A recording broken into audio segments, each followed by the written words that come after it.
Hello everyone. On the fourth day of presentation, I am dealing with the topic the cyclical pattern of the four mythos of Northrop Frye.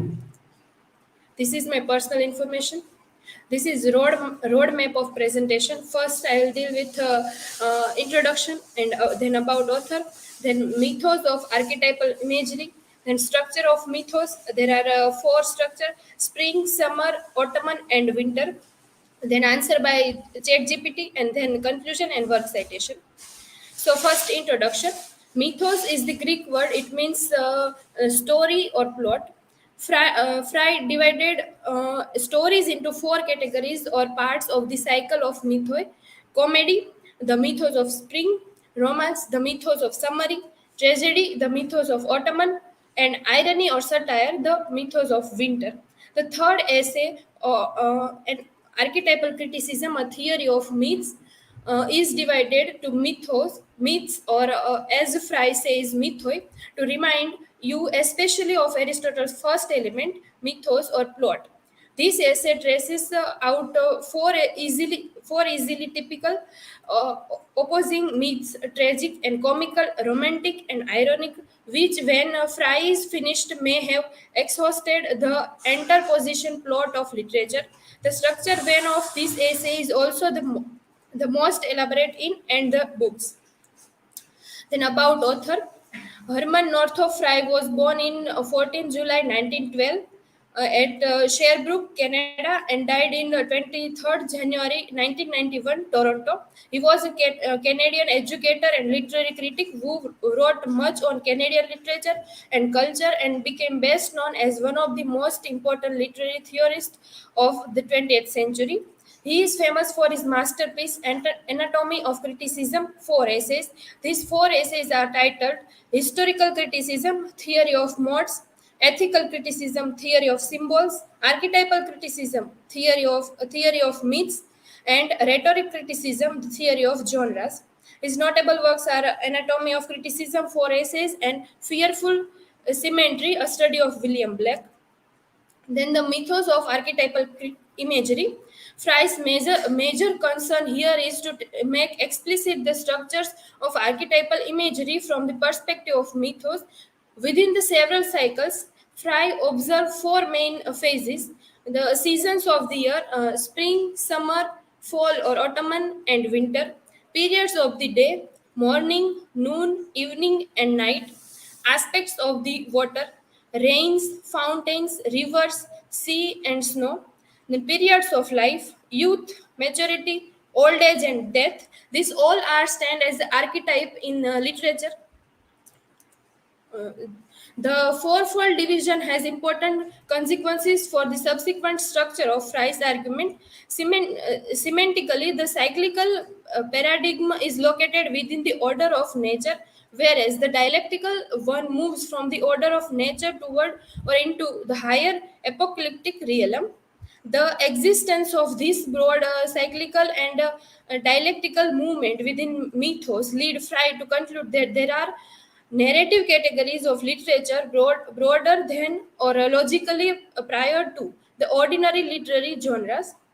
He calls these parageneric elements mythoi. Another fundamental distinction in Frye's master design for the cyclical and dialectical movement of mythoi underlie the entire second half of Anatomy of Criticism. In terms of the origin of his most basic categories, mythoi derive ultimately from poetic imagery, or more accurately from the movement of poetic imagery, which is a part of our experience of literature. Frye's method of argument at this point is based upon the similarities of movement between the seven categories of reality and the cyclical and dialectical process of the archetypes. Cyclically, the analogy produced four mythoi: comedy, romance, tragedy, and irony or satire. This latter called also called realism. Dialectically, it produces an upward and downward movement between innocence and experience, apocalypse and nature, the ideal and the actual, the comic and the tragic. The cyclic pattern of the four mythoi and the dialectical arrangement of the mythical and realistic worlds provides only the skeletal outline for Frye's taxonomy. The mythos of archetypes is a complex theory, the fullest and most elaborately conceived section of the anatomy, which is accounts for but one half of Frye's theory of archetypes. It comprises practically one fourth of the entire book.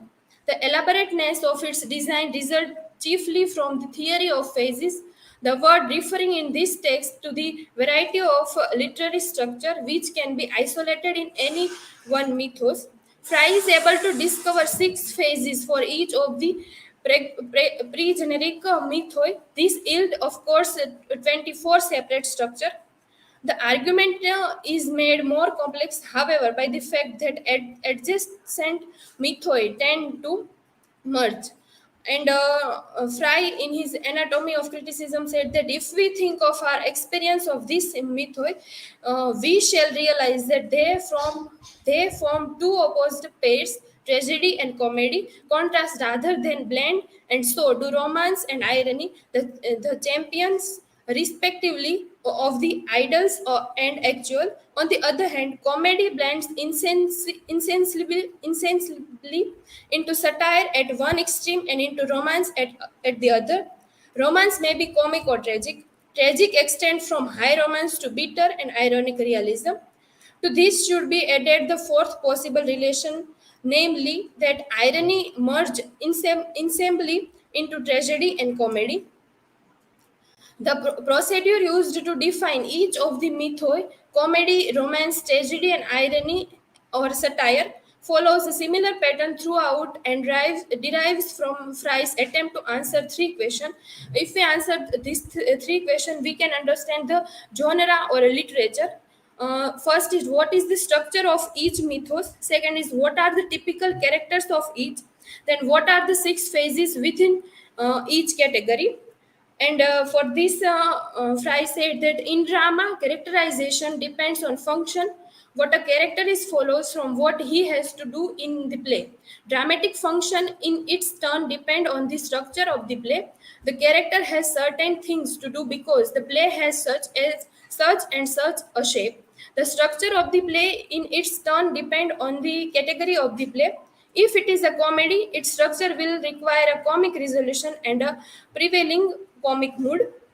The main presupposition in this passage is that pre-generic categories like comedy and tragedy do exist. Their existence depending, as we have observed, on Fry's analogical and dialectical argument. The next assumption is that these general categories will determine the resolution and mood of the given work.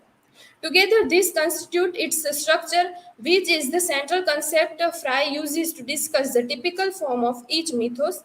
Character, finally, in Frye's Aristotelian argument, does not determine structure, but it determined by it.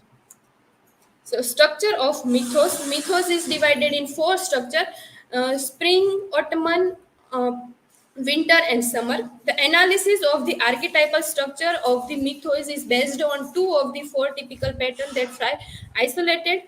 His treatment of comedy and romance. The normal pattern of comedy, he says, comes from the plot structure of Greek New Comedy as transmitted by Plautus and Terence. What normally happens is that a young man wants a young woman, that is, desire is resisted by the some opposition, usually paternal, and that near the end of the play, some twist in the plot enable the hero to have his will. This type of structure we could find in romance. The top half of the natural cycle is the world of romance and the analogy of innocence. The lower half is the world of realism and the analogy of experience. There are thus four main types of mythical movement within romance, within experience, down and up. The downward movement is the tragic movement, the wheel of fortune falling from innocence toward hamartia and from hamartia to catastrophe. The upward movement is the comic movement from threatening complication to a happy ending and a general assumption of post dated innocence in which everyone lives happily ever after. In Dante, the upward movement is through purgatory. This is the wheel or cyclical structure of these genres. The upward is the comic movement, is known as romance, and the downward is tragic movement, is realism. The spring is stand as comedy, summer is stand as romance, tragedy is stand as autumn, and irony or satire is stand as winter. The spring, uh, the down spring or birth phase, the play is starting by the birth, the myths of the birth of hero or a revival and a resurrection of creation, and of the defeat of the power of darkness, winter, and death. Subordinate characters, the father and the mother, the archetype of romance and of most dithyrambic and reposidic poetry. So, the spring, or in genre of comedy, Frye tried to structuralize the plot of it, and he said that it will be most convenient to work out the theory of comic construction from drama using illustration from fiction only. Incidentally, what normally happen is that as we seen in previous slide, that a young man want a young woman, that his desire is resisted by some opposition, usually paternal, and that near the end of the play, some twist in the plot enable the hero to have his will. In this simple pattern, there are several complex elements. In this first place, the movement of comedy is usually a movement from one kind of society to another. At the beginning of the play, the obstructing characters are in charge of the place society, and the audience recognize that they are usurpers. At the end of the play, the device in the plot that bring hero and heroines together causes a new society to criticize around the hero, and the moment when this occurs is the point of resolution in the action, the comic discovery, anachronism, or a cognitio. Then the summer, in the archetypes of literature, it said that zenith, summer, and marriage or a triumph phase. Myth is of apotheosis of sacred marriage and of entering into paradise. Subordinate characters, the companion and the bride, the archetype of comedy, pastoral, and idol. In the complete form of romance is clearly the successful quest, and such a completed form has three main stages: the stage of perilous journey and the preliminary minor adventure, the crucial struggle, usually some kind of battle in which either the hero or his foe or both must die, and exaltation of the hero. We may call these three stages respectively using Greek terms: the agons or conflict, the pathons or death struggle, and the anagnoresis or discovery, the recognition of the hero, who has clearly proved himself to be a hero even if he does not survive the conflict. The story of Adam and Eve in Eden has thus a canonical position for poets in our tradition, whether they believe in its historicity or not. The reason for the greater profoundly of canonical myth is not solely tradition, but the result of the greater degree of metaphorical identification that is possible in myth. In literary criticism, the myth is normally the metaphorical key to displacement of romance, hence the importance of the quest myth of the Bible in what follows. Then the Ottoman as tragedy, the sunset, Ottoman and death phase, myths of fall, of dying god, of violent death and sacrifice, and of isolation of hero, subordinate characters, the traitor and the siren, the archetype of tragedy and elegy. Thanks as usual to Aristotle, the theory of tragedy is in considerably better shape than the other three mythoi, and we can deal with it more briefly as the ground is more familiar. Like comedy, tragedy is best and most easily studied in drama, but it is not confident to drama nor to action that end in disaster. Plays that are usually called or classified with tragedy and in serenity, like Cymbeline, or even Joy, like Alcest, or resigns is ether, or in an ambiguous mood that is hard to define, like Philoctetes. On the other hand, while a predominantly somber mood form part of the unity of the tragic structure, concentrating on mood does not intensify the tragic effect. If it did, Andronicus might well be the most powerful of Shakespeare's tragedy. The source of tragedy effect must be sought, as Aristotle pointed out, in the tragic mythos or plot structure. Then the last is winter, stand as irony or satire. The darkness, winter, and dissolution phase, myths of the dreams of this power, myths of a flood and the return of chaos, of the defeat of the hero, subordinate characters, the old and the witch, the archetype of satire. We can see this in the conclusion of the Dunciad. The chief distinction between irony and satire is that satire is militant irony. Its moral norms are relatively clear, and it assumes standard against which the grotesque and absurd are measured. Sheer invective or name calling is satire in which there is a relatively little irony. On the other hand, whenever a reader is not sure what the author's attitude is or what his own is supposed to be, we have irony with relatively little satire. Fielding's Jonathan Wild is satiric irony. Certain flat moral judgment made by the narrator are in accord with the decorum of the work, but would be out of key in, say, Madame Bovary, irony in consistent both with complete realism of content and fantasy, a content which the reader recognize as a grotesque and at least an implicit moral standard, the latter being essential in the militant attitude to experience. Some phenomena, such as the revenges of disease, may be called grotesque, but to make fun of them would not be very effective satire. So I've asked to chat gpt, and chat gpt give me a wonderful answer. It describe this four cycle of mythos, and also gave the examples of all mythos, and it analyze and elaborate the thing with the reference of Northrop Frye.